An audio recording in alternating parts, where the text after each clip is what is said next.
Hey traders, Joseph here from Eightcap. Welcome to today's report. We've seen a pretty decent Asian session so far for stocks. Today's report will be focusing on stock indices, CFD stock indices on daily time frame. So just looking at some of the Asian indexes. So we saw the ASX had a very good session today. It's a little bit off highs at the moment, but we did see at one stage a really strong rally, went all the way up to 1.56% higher and tested the high seen at 62. So that's really continues to be the resistance for the ASX 200 right now, anywhere really from 6183 all the way up to that 62 price point.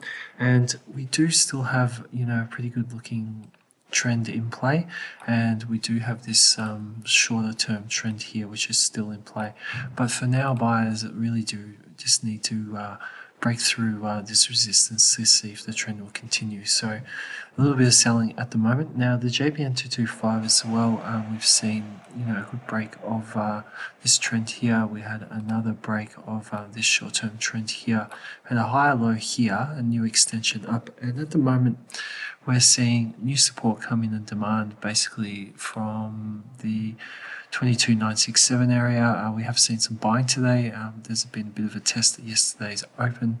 So again, like with the other indexes, we want to see if buyers can continue to push this trend higher. If we did see a breakout, the next real big numbers for the JPN 225 will be that 24,000 point. It is a fair way away, but first and foremost, would need to see a break of resistance from 23,290, and that is the next key level facing buyers, just like the ASX is really facing 6,200 at the moment. Now, just going over to the German 30, we're just 5 minutes away from the London session beginning.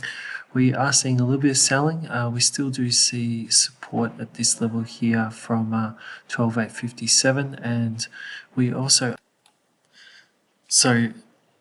this level we want to see till the whole tonight at 12,864. That's sort of a support area. It goes down to 12,849. There is a little bit of range resistance at 12,923. So if buyers were to snap back, we'd like to see a break of that. It'll also break out this short-term minor downtrend, and just having a bit of a look here so we can see the main trend still remains in play, but there is a consolidation overall in this pattern here. So if buyers do break through here, we'll be looking at further resistance possibly to set up from sellers at 1380, and then again up at the 13,160 area. But for now, we just want to see if momentum can return. If sellers do get going, possibility that we could see some buyer support come back in from where this leg sort of got going, and that's around that 12,679 point. So just finally moving on to some of the US indices. So we saw the Nasdaq last night break further to new records. So there was a very small high here at just around this level here at 11,281. We saw that broken, and then buyers had a really good session yesterday, clearing that to new records. The US 30 at the moment doesn't look as confident. We're still seeing support basically from 27,739, but there is a fair bit of short-term resistance setting up now from 27,940.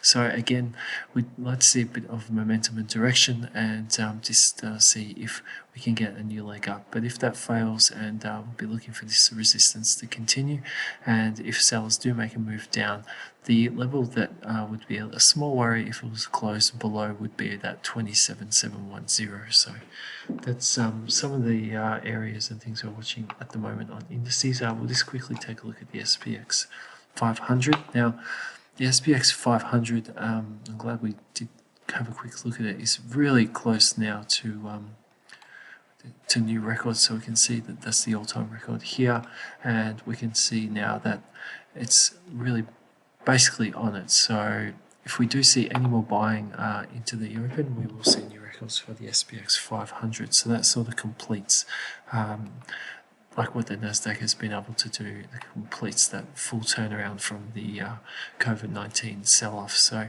we're very close there. So definitely keep an eye on the SPX 100 to see if it can finally break into new all-time records. And that's it for now. There's no real key data coming up. There is OPEC meetings all day today, and there is the FOMC meeting minutes early tomorrow morning. Now, it wasn't marked as high impact, but definitely have a look at that after releases. That could have an influence on the US dollar and could potentially have an influence on stocks as well. So that is early tomorrow morning, so Australian time. So until tomorrow, have a fantastic end to your trading day, and all the best, good trading, and bye for now.